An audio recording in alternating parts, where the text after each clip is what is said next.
Então, mas vamos lá. Quais são os usos? Para que tipo de... Você falou de epilepsia. Essa é uma delas. A gente, Alzheimer. então, a gente tem maior robustez em 3 áreas: Tá. epilepsia, dor crônica Meu e pai, por exemplo, ele tem muita dor na perna. Poderia ser uma alternativa? é possível, né? Existe o potencial terapêutico descrito, claro que precisa de uma consulta, entender Claro. qual que é o caso dele. Mas dor crônica é uma das áreas que a gente tem mais estudos científicos. Inclusive com o Conselho Federal de Medicina, tem um livrinho que menciona sobre cannabis, ali colocando evidências conclusivas do uso dessa planta. E a dor crônica é uma das que a gente tem maior robustez.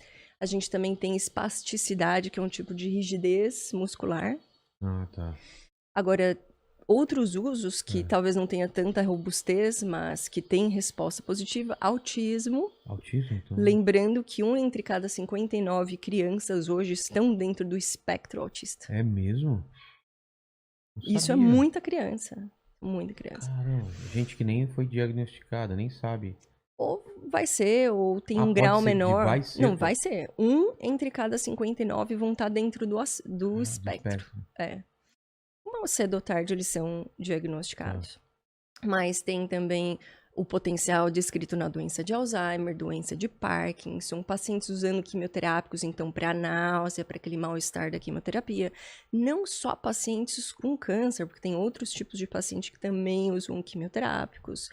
A gente também tem um potencial na ansiedade, na insônia, dependência química, esquizofrenia, doença de Crohn, retocolite ulcerativa, psoríase, endometriose, fibromialgia. Então, uma Caramba. longa lista. Mas eu acho que atualmente se fala mais na epilepsia, óbvio, né? É. Dor, autismo e Alzheimer. Eu acho que essas são das que têm Alzheimer, sido. por exemplo, qual é o benefício? O que que faz? Olha, o dia que eu descobri isso, eu fiquei em estado de choque uns 3 dias, tá?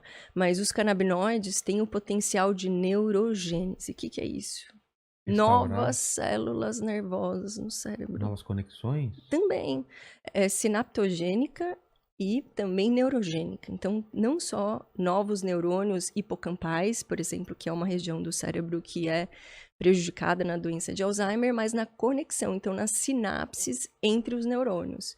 Isso não tinha na minha faculdade. Para É. mim, falaram, morreu, o neurônio morreu, Eu também. cannabis mata neurônio. As Chama. duas coisas. A Mas cannabis mata neurônio e depois que perdeu, perdeu, né? pois é. Essa questão da cannabis mata neurônio foi um estudo que foi feito por um lobista, assim, foi patrocinado e organizado por meio de um lobista, foi um estudo só. E assim, se você for ver o estudo, você fala, não é possível que a gente está falando isso tudo Baseado. baseado nesse tipo de informação.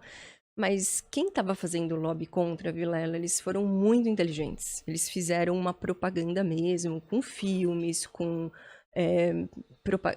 propaganda na televisão. Foi uma demonização muito bem feita. Então eles foram muito bem sucedidos em demonizar essa planta. Tanto que virou verdade, né?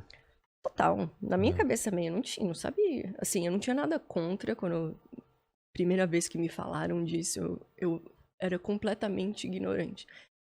Mas quando me falaram, eu, de certo, fiz uma cara de ué, assim, de não conectar. Como assim, cannabis medicinal?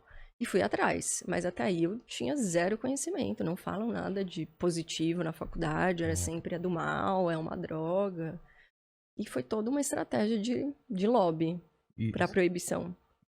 em que época foi isso? Proibição foi em 1937, nos Estados Unidos, mas pasme, quem proibiu a cannabis primeiro no mundo foi o Rio de Janeiro. Lei do Quê? pito do pango. Ah, é. Pito do Pango. É um dos nomes da cannabis, é pito do pango. Ah, é? Cara, no Pito de Brasil pango. antes dos Estados Unidos? Assim, não Brasil, né? O Rio de Janeiro tem toda uma questão racial, tá? Envolvida na proibição da cannabis. Então, tanto no Brasil, com os ex-escravos, quanto nos Estados Unidos, que eram os negros e os mexicanos, existia, assim, muito no core dessa proibição o racismo. Porque eles fumavam, os escravos fumavam.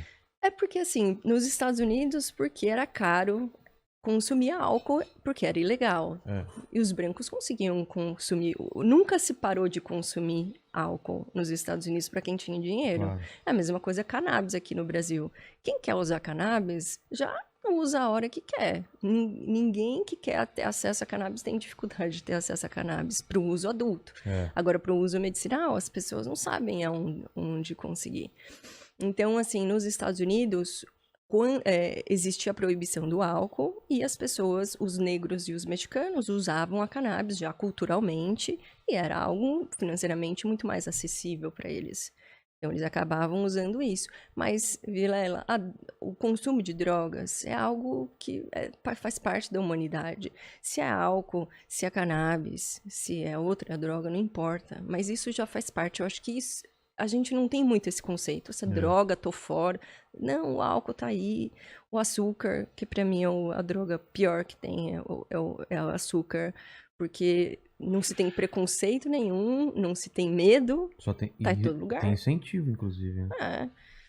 Mas tá aí o álcool, o cigarro, a bebida, tá sendo vendido aí sem registro, sem prescrição, Controle, e mata. E mata pra caramba. E ninguém... Então, isso pra mim foi assim, uma das questões mais estranhas que eu cruzei, porque eu não sabia mesmo.